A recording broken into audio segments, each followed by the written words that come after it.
Hi friends, welcome back to my channel simply Sravanthi. ఈరోజు మనం చెప్పుకోబోయే లెసన్, నేను ఇంటర్మీడియట్ చెప్తాను అన్నాను కదా, కానీ ఇంటర్మీడియట్ చెప్పడానికి సహకరించట్లేదు. అంటే కొంచెం డిప్రెషన్లో ఉన్నాను కొంచెం. కాబట్టి 6th క్లాస్ ఫస్ట్ ఎలాగో 4 లెసన్స్ ఉన్నాయి, అవి చెప్పేసి ఇంటర్మీడియట్కి వెళ్ళి తర్వాత 7th క్లాస్ చెప్తాను. ఇప్పుడు ఇందులో ఫస్ట్ లెసన్ చెప్పాను కదా, సెకండ్ థర్డ్ ఫిజిక్స్ కెమిస్ట్రీ ఉంది, 4th లెసన్ మన బయాలజీ చెప్తాను. మొక్కల గురించి తెలుసుకోవడం. ఇప్పుడు మొక్క గురించి తెలుసుకుంటే 2 ఉంటాయి కదా, కాండ వ్యవస్థ ఉంటుంది, నెక్స్ట్ వేరు వ్యవస్థ. కాండ వ్యవస్థని ఏంటంటారు? ప్రకాండ వ్యవస్థ అని కూడా అంటారు. ప్రకాండ వ్యవస్థలో ఏంటుంటే మనకు తెలుసు, పుష్పము, ఫలము, ఆకు, కాండం, కణుపు నడుములు, మొగ్గలు ఉంటాయి. నెక్స్ట్ ప్రాథమిక వేరు వ్యవస్థలో 2 వేర్లు ఉంటాయి, ప్రాథమిక వేరు, ద్వితీయ వేరు. ప్రాథమిక వేరు అనేది ఫస్ట్ ఇలా వస్తుంది, దాని నుంచి ద్వితీయ వేర్లు వస్తాయి. ద్వితీయ వేర్లు అనేవి శాఖాయుతంగా ఉంటాయి, ద్వితీయ వేర్లు అనేవి శాఖాయుతంగా ఉంటాయి. నెక్స్ట్ తీసుకుంటే ఇక్కడ బాక్స్ ఉంది 65 పేజీలో. ఇక్కడ ఏంటి ఇచ్చాడు? గుల్మాలు పొదల గురించి ఇచ్చాడు కదా. ఫస్ట్ మనం గుల్మాలు పొదల గురించి తెలుసుకుని బాక్స్లోకి వద్దాము. ఇప్పుడు 67 పేజ్ చూడండి. గుల్మాలు, ఇప్పుడు వృక్షాలు, మొక్కల్ని 3 రకాలుగా చెప్తాం. ఒకటి గుల్మాలు, పొదలు, వృక్షాలు. ఇక్కడ చూడండి, ఇక్కడ నుంచి బిట్ వచ్చే ఛాన్స్ ఉంది. గుల్మాలు అంటే పచ్చగా ఉంటాయి, మృదువుగా ఉంటాయి, అంటే విరపగానే విరిగిపోతాయి, పచ్చగా ఉంటాయి. ఈ మొక్కలను గుల్మాలు అంటారు. ఇవి సామాన్యంగా పొట్టిగా ఉంటాయి, అంటే షార్ట్ సైజులో ఉంటాయి. ఎక్కువ శాఖలను కలిగి ఉండకపోవచ్చు, అంటే శాఖలు కలిగి ఉంటాయి, ఎక్కువ శాఖలను కలిగి ఉండవు. వీటిని ఏమంటారు? గుల్మాలు అంటారు. ఉదాహరణ ఏంటి? టొమాటో అని ఇచ్చాడు ముందు బాక్స్లో. నెక్స్ట్ కొన్ని మొక్కలలో కొమ్మలు కాండపు అడుగు భాగాన పెరుగుతాయి. ఇప్పుడు చూడండి, వృక్షాలు తీసుకుంటే స్టెమ్ అనేది ఎలా ఉంటుంది కదా, అలా కాకుండా పొదలు ఎలా ఉంటాయంట, కాండం అడుగు భాగం నుంచి కొన్ని శాఖలనే వస్తాయి. కాండం గట్టిగా ఉంటుంది. చూడండి, ఇక్కడ కన్ఫ్యూజ్ చేస్తాడు. కాండం గట్టిగా ఉంటుంది కానీ మందంగా ఉండదు, అంటే కాండం గట్టిగా ఉంటుంది కానీ సన్నగా ఉంటుంది అని అర్థం. అక్కడ సన్నగా ఉంటుందని కూడా ఇవ్వచ్చు, లేదా మందంగా ఉండకపోవచ్చు అని కూడా ఇవ్వచ్చు. చూసుకొని పెట్టుకోవాలి బిట్టు. ఇటువంటి మొక్కలను పొదలు అంటారు. ఇప్పుడు పొదలు ఎలా ఉంటాయి? కాండం అడుగు భాగం నుంచి పెరుగుతాయి శాఖలు, కాండం గట్టిగా ఉంటుంది, నెక్స్ట్ సన్నగా ఉంటుంది, సన్నగా ఉండి గట్టిగా ఉంటుంది, పొట్టిగా ఉండవు. గుల్మాలు తీసుకుంటే పొట్టిగా ఉంటాయి. నెక్స్ట్ మనంత ఎత్తులో ఉంటాయి పొదలు. ఇక్కడ ఇచ్చాడు చూడండి, నిమ్మ అని ఇచ్చాడు. నిమ్మ అనేది పొద, సుమారుగా నా ఎత్తు అని ఇచ్చాడు, అంటే మన ఎత్తులో ఉంటుంది పొద అనేది. నెక్స్ట్ కొన్ని మొక్కలు చాలా పొడవుగా ఉండి గట్టి మందపాటి కాండం, అంటే లావుగా ఉంటుంది, లావుగా ఉండి కాండాన్ని కలిగి ఉంటుంది. వేలకు చాలా ఎత్తులో కాండం పైభాగంలో కొమ్మలు ఉంటాయి. వేలకు చాలా ఎత్తులో కాండం పైభాగంలో కొమ్మలు ఉంటాయి. చెప్పాను కదా, ఫస్ట్ స్టెమ్ అనేది బాగా పెరుగుతుంది, అక్కడి నుంచి కొమ్మలు ఉంటాయి. అదే గుల్మాలు తీసుకుంటే పొట్టిగా ఉంటాయి. నెక్స్ట్ పొదలు తీసుకుంటే కాండం కింద భాగం నుంచి కూడా శాఖలు వస్తాయి, వాటిని పొదలు అంటారు కదా. చూడండి, గుల్మాలు అనేవి ఎలా ఉంటాయి? పచ్చగా ఉంటాయి, మృదువుగా ఉంటాయి, నెక్స్ట్ పొట్టిగా ఉంటాయి, తక్కువ శాఖలను కలిగి ఉంటాయి, అంటే ఎక్కువ శాఖలను కలిగి ఉండకపోవచ్చు అని ఇచ్చాడు. నెక్స్ట్ పొదలు తీసుకుంటే గట్టిగా ఉంటాయి, సన్నగా ఉంటాయి, అంటే మందంగా ఉండదు. నెక్స్ట్ పొదల్లో ఏంటుంటుంది? కాండం కింద నుంచి శాఖలనే వస్తాయి, వీటిని పొదలు అంటారు. అది వృక్షాలు మన అందరికీ తెలిసిందే. ఇక్కడ చూడండి, ఈ బాక్స్లో మనం ఇప్పుడు టమాటా గుల్మం కదా, ఇది పొట్టిగా ఉంటుంది, నెక్స్ట్ ఆకుపచ్చగా ఉంటుంది, మృదువుగా ఉంటుంది. మామిడి చాలా పొడవుగా ఉంటుంది, వృక్షం కదా, మందంగా ఉంటుంది, గట్టిగా ఉంటుంది, వృక్షం కాబట్టి. అదే నిమ్మ తీసుకుంటే పొద అని ఇచ్చాడు. ఇక్కడ సుమారు మన ఎత్తులో ఉంటుంది, నెక్స్ట్ గట్టిగా ఉంటుంది, కాండం కింద భాగంలో ఏంటి వస్తాయి? కొమ్మలు వస్తాయి కదా, అవును అని ఇచ్చాడు. కాబట్టి నిమ్మ గట్టిగా ఉంటుంది, సన్నగా ఉంటుంది, అంటే మందంగా ఉండదు, ఎలా అయినా ఇవ్వచ్చు. గుల్మాలు, పొదలు, వృక్షాలు అయిపోయాయి కదా. ఇప్పుడు మరో 2 రకాల మొక్కల గురించి తెలుసుకుందాం. పాకే మొక్కలు, ఎగబ్రాకే మొక్కలు. పాకే మొక్కలు అంటే పైకి ఇలా నేలపైన ప్రాకుతూ ఉంటాయి, అంటే ఆధారం ఉన్నా సరే అవి పైకి ఎక్కలేవు అనమాట, మనలాగా డిఎస్సి ఆస్పిరెంట్స్ లాగా. ఇప్పుడు ఎక్కడానికి మనం ప్రయత్నిస్తున్నాం కదా ఏదో ఆధారంతో, వాటిని ఏంటంటారు? ఎగబ్రాకే మొక్కలు. ఇప్పుడు మనలాగా ఎగబ్రాకుతూ ఉంటాయి పైకి, వాటిని ఎగబ్రాకే మొక్కలు. పాకే మొక్కలు అంటే ఈ డిఎస్సి అయిపోయిందిలే మనకెందుకులే అని మామూలుగా ఉండిపోతాం కదా, అలా అనమాట. ఇప్పుడు పాకే మొక్కలు, ఎగబ్రాకే మొక్కలు. ఇక్కడ మనకి ఇచ్చాడు మనీ ప్లాంట్, చిక్కుడు మొక్క, సొరజాతి మొక్కలు, ద్రాక్ష తీగలు వంటి మొక్కలు ఎలాంటి కాండాలు ఉంటాయో చెప్పాలన్నమాట. ఇవి మృదువుగానే ఉంటాయి, కాకపోతే కొన్ని ప్రాకుతూ ఉంటాయి, కొన్ని ఎగబ్రాకడానికి మళ్ళీ ప్రయత్నిస్తూ ఉంటాయి. ఇవి గుల్మాలు పొదలు వృక్షాలకు భిన్నంగా ఉంటాయి. ఎగబ్రాకే మొక్కలు, నెక్స్ట్ పాకే మొక్కలు. పాకే మొక్కలు తీసుకున్నాం అనుకోండి, గుమ్మడి, ఆనప అలాంటివన్నీ పాకుతుంటాయి. ఎగబ్రాకే మొక్కలు తీసుకుంటే మనీ ప్లాంటు, తమలపాకు, ఇంకా ఇక్కడేమి ఇచ్చాడు, మనీ ప్లాంటు, చిక్కుడు కూడా పైకి ఎక్కుతుంది. సొరజాతి మొక్కలు అనేవి కిందకి వెళ్ళిపోతాయి, ద్రాక్ష అనేది పైకి వెళ్తుంది ఏదైనా ఆధారం ఉంటే. నెక్స్ట్ ఆకు గురించి మనకు చిన్న క్లాస్ అదే తెలిసిందే. దానిలో పత్రవృంతం ఉంటుంది, పత్రదళం ఉంటుంది. పత్రవృంతం అనేది కాండానికి అతుక్కొని పత్రదళానికి మధ్యలో సపోర్ట్గా ఉంటుంది కాబట్టి తెలిసిపోయిందే. నెక్స్ట్ ఈనెల వేపనం. 2 రకాల ఈనెల వేపనం తెలుసు మనకి, సమాంతర ఈనెల వేపనము, జాలాకరి ఈనెల వేపనం. సమాంతర ఈనెల వేపనం అంటే ఈ రెండిట్లో కూడా నడిమిన కామను, కాకపోతే సమాంతర ఈనెల వేపనంలో ఇలా దువ్వెన మాదిరిగా ఉంటాయి అరకాకు తీసుకుంటే అలా. అదే జాలాకరి ఈనెల వేపనం అంటే వాళ్ళలా ఉంటుంది. ఇక్కడ మనకి 2 రకాల పత్రాలు ఇచ్చాడు. ఒకటి ఏంటి ఇచ్చాడు, రావి ఇచ్చాడు, నెక్స్ట్ మొక్కజొన్న ఇచ్చాడు. మొక్కజొన్న కూడా ఏకదళ బీజం. ఈ పత్రాలు బట్టి కూడా ఏకదళ బీజమో ద్విదళ బీజమో మనం తెలుసుకోవచ్చు. నెక్స్ట్ వేర్ల ద్వారా కూడా ఏకదళ బీజమో ద్విదళ బీజమో తెలుసుకోవచ్చు కదా. అలాగే ఇప్పుడు నెక్స్ట్ బాష్పోశాఖం అనేది మొక్కలు నీటి ఆవిరి రూపంలో ఆకుల నుంచి బయటికి వచ్చే ప్రక్రియను బాష్పోత్శాఖం అంటారంట. ఇక్కడ మనకు ఆకుల నుంచి బయటకు వచ్చేదే బాష్పోత్శాఖం అని ఇచ్చాడు, చూసుకోండి.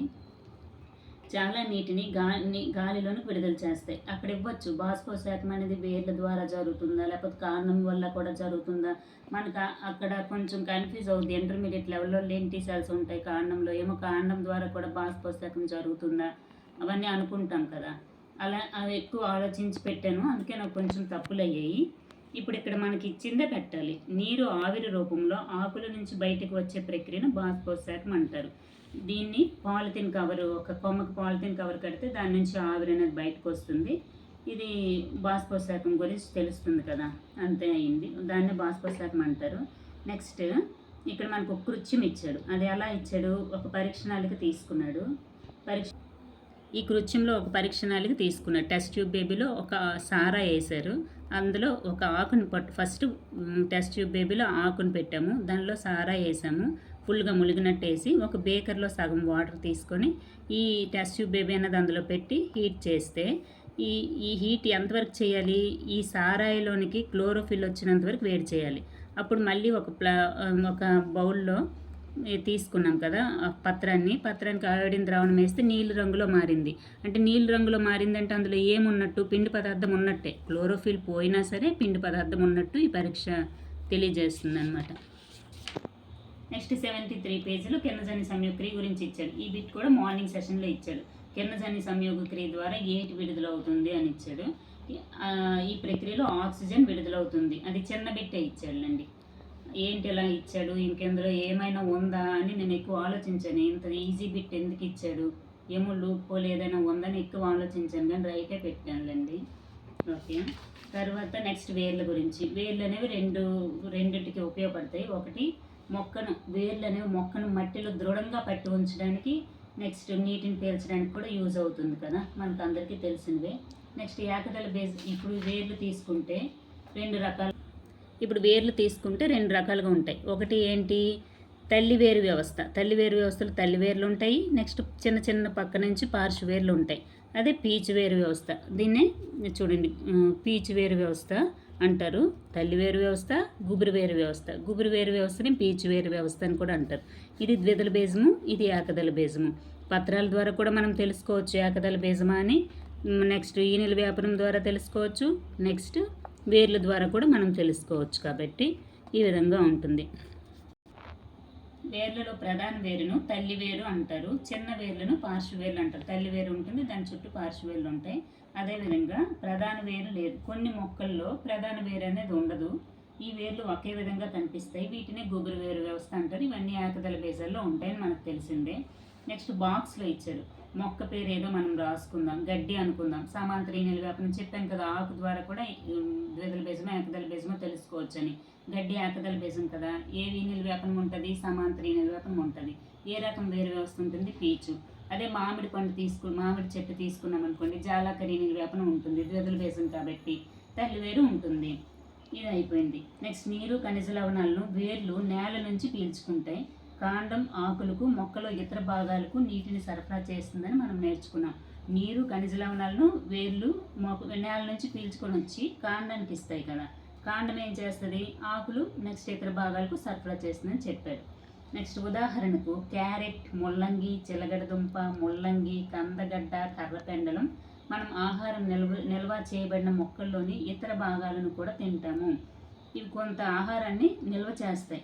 క్యారెట్, ముల్లంగి, చిలగడదుంప, కొన్ని వేర్లను మనం తింటాం కదా. ఏంటంటే క్యారెట్, ముల్లంగి, చిలగడదుంప, నెక్స్ట్ కందగడ్డ, కర్రపెండలం ఇవన్నీ కూడా నిల్వ చేసుకుంటే మనం తింటాం. కాండం అటు ఇటు సంచారం ఉన్న వీధిగా మీరు ఒప్పుకుంటారా? అటు ఇటు సంచారం అంటే ఇటువైపు వేర్ల నుంచి తీసుకుని వెళ్తుంది, నెక్స్ట్ అక్కడి నుంచి పత్రాలకు ఇతర భాగాలకు సరఫరా చేస్తుంది కదా. అందుకు ఒక వీధిగా చెప్పొచ్చు. మనకు అక్కడ ఇస్తాడు బిట్టు. వీధిగా ఒక ప్లాంట్ తీసుకుంటే సంచారం ఉన్న వీధిగా ఏంటి యూజ్ అవుతుంది? పత్రమా, లేకపోతే కాండమా, వేర్ల, నెక్స్ట్ ఏదో ఇస్తాడు. అప్పుడు కాండం అని పెట్టాలి. నెక్స్ట్ అయిపోయింది. ఇక్కడ చూడండి, ఇక్కడ కొంచెం ఇంపార్టెంట్ బిట్ చెప్తాను చూడండి. అధ్యయన పుష్పాలను తీసుకుని, ఇప్పుడు పుష్పాల్లో మనకి ఏంటంటే ఉంటాయి, గులాబీ మొక్క 3 కొమ్మలను చూశాడు. ఆకుతో ఉన్న కొమ్మ, ఆకులు పుష్పాల్లో ఉన్న కొమ్మ అని చెప్పాడు. ఆకులు లేని కొమ్మ, ఆకులు ఉన్న కొమ్మ, ఆకులు పుష్పాలతో ఉన్న కొమ్మ.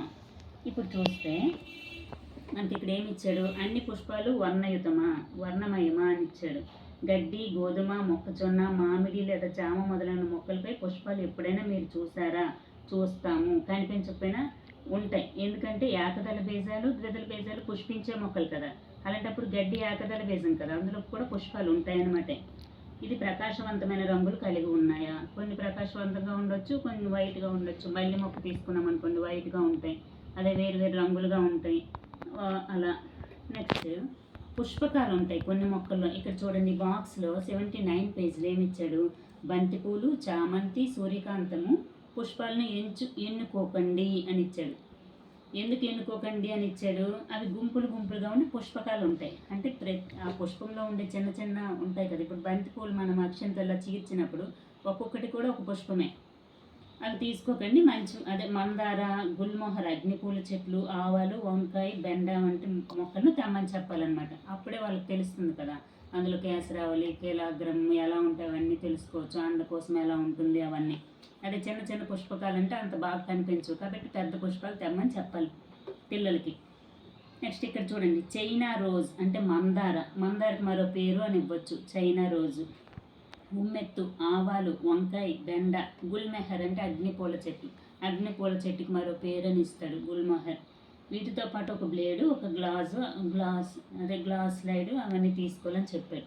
నెక్స్ట్ అక్షపత్రాలు, ఆకర్షపత్రాలు మనకు తెలిసినవే. ఇవన్నీ కూడా ప్రతి పుష్పంలో ఉంటాయి.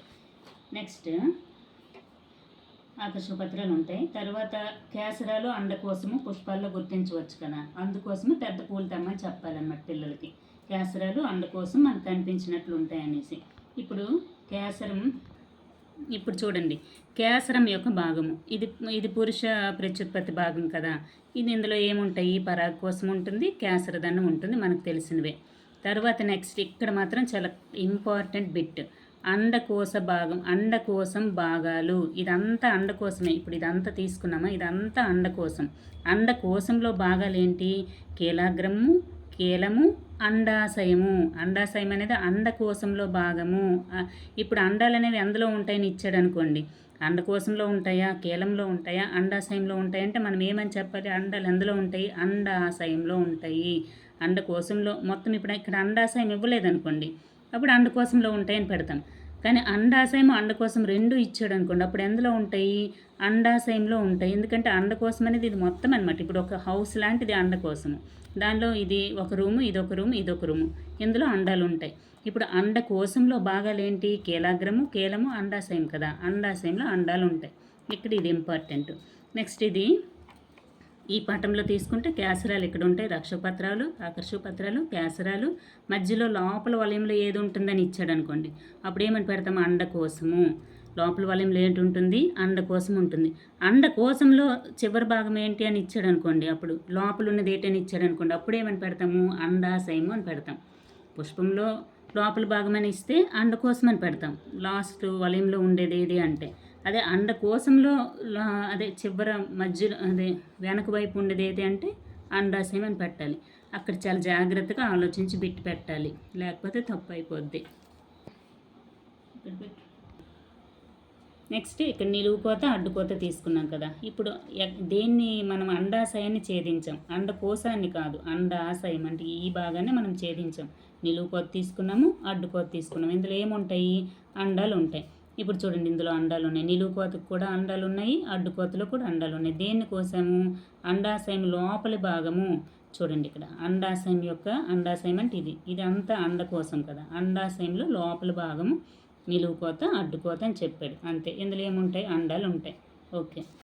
నెక్స్ట్ 85 పేజీలో సారాంశం గురించి తెలుసుకున్నాం. 85 పేజ్ మొక్కలు ఎత్తు, కాండం యొక్క స్వభావము మరియు కొమ్మల ఆధారంగా సాధారణంగా గుల్మాలు, పొదలు, వృక్షాల గురించి విభజించడం తెలిసినవే. నెక్స్ట్ పత్రాలు బాష్పోత్సాకం అనే ప్రక్రియ ద్వారా నీటి ఆవిరిని బయటికి పంపిస్తాయి. వేర్లు ముఖ్యంగా 2 రకాలు, తల్లివేరు వ్యవస్థ, గుబురు వేరు వ్యవస్థ. చెప్పిందే తల్లివేరు వ్యవస్థ అందులో ఉంటుంది, ద్విదళ బీజాల్లో ఉంటుంది.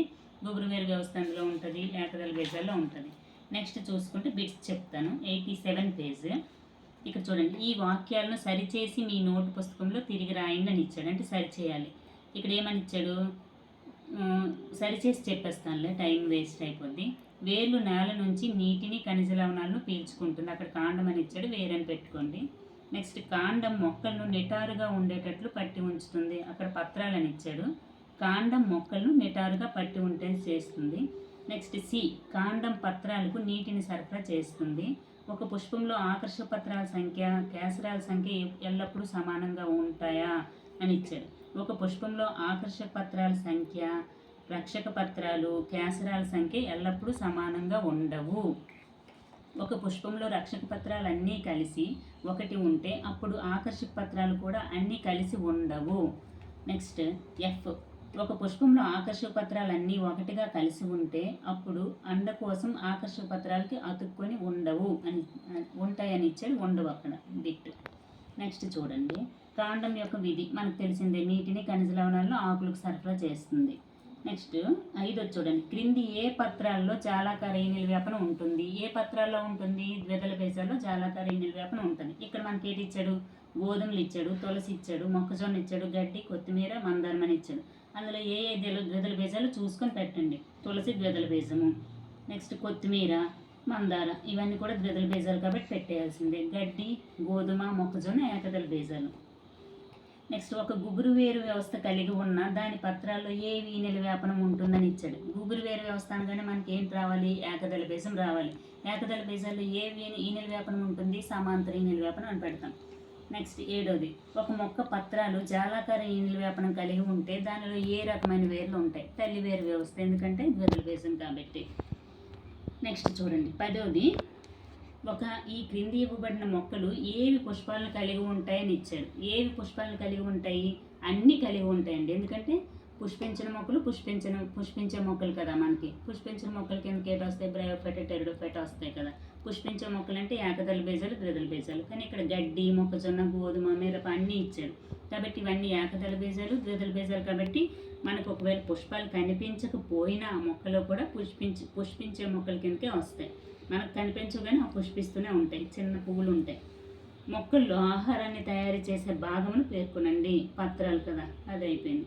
పుష్పం యొక్క ఏ భాగంలో అండాశయం కనిపిస్తుందని ఇచ్చాడు. చూడండి, అండాశయం ఎందులో ఉంటుంది? నేను ఇందాకే చెప్పాను కదా, ఒక హౌస్ అనుకుందాం అండాశయము. దాని అండ కోసం అనేది ఒక హౌస్ అనుకుంటే దానిలో భాగం ఏంటి? అండాశయం కదా. ఇప్పుడు ఇక్కడ 12 ఏటి ఇచ్చాడు? పుష్పం యొక్క ఏ భాగంలో అండాశయం కనిపిస్తుంది? ఏ భాగంలోని? అండకోశంలోనే కదా కనిపిస్తుంది. అండకోశంలో 3 భాగాలు ఉంటాయి కదా, కేలము, కేలాగ్రము, అండాశయం. నెక్స్ట్ 13 రక్షక పత్రాలు కలిగి ఉండే, రక్షక పత్రాలు విడివిడిగా ఉండే పుష్పాలను పేర్లు రాయండి అని ఇచ్చాడు. రక్షక పత్రాలు కలిసి ఉండేవేటి? ఉమ్మెత్తు. ఒక చూడండి, ఇప్పుడు ఊదుతాం కదా, ఒక పెన్న ఆకారంలో ఏదో ఉంటుంది ఉమ్మెత్తు పువ్వు, అవి అన్నీ కలిసి ఉంటాయి కదా. రక్షక పత్రాలు అన్నీ కలిసి ఉంటాయి, ఆకర్షక పత్రాల్లో కూడా కలిసి ఉంటాయి. నెక్స్ట్ గులాబీలో విడివిడిగా ఉంటాయి, అవన్నీ మనకు తెలిసినవే. ఓకే, అంతే. ఇక నుంచి ఈ లెసన్ అయిపోయిన తర్వాత 6th క్లాసు ఇంటర్మీడియట్ స్టార్ట్ చేస్తాను. ఇప్పుడు కొంచెం డల్గా ఉన్నాను, కొంచెం బాధ ఉంటుంది కదా, అంతే. ఇప్పుడు నాతో జర్నీ చేసిన వాళ్ళందరూ లైక్ చేయండి, సబ్స్క్రైబ్ చేయండి, అలాగే షేర్ చేయండి. ఏమైనా ఇప్పుడు నేను చెప్పిన దాంట్లో తప్పులు ఉంటే నేను కూడా మీలాగే చదువుతున్నాను కాబట్టి కొంచెం తప్పులు ఉంటే కామెంట్ బాక్స్లో పెట్టండి. ఇప్పుడు ఈ 4 లెసన్స్ కూడా అయిపోతే నేను లైవ్ క్లాస్ ఒకటి తీసుకొని దానిలో మీకు క్వశ్చన్స్ నేను అడుగుతాను. నెక్స్ట్ ఏమైనా తప్పులున్నా నేను ఇప్పటి వరకు ఏదైనా చెప్పింది రాంగ్ అయితే కామెంట్ బాక్స్లో చెప్పండి. తప్పనిసరిగా నేను కామెంట్కి రిప్లై ఇస్తాను. ఓకే, అందరికీ బాయ్.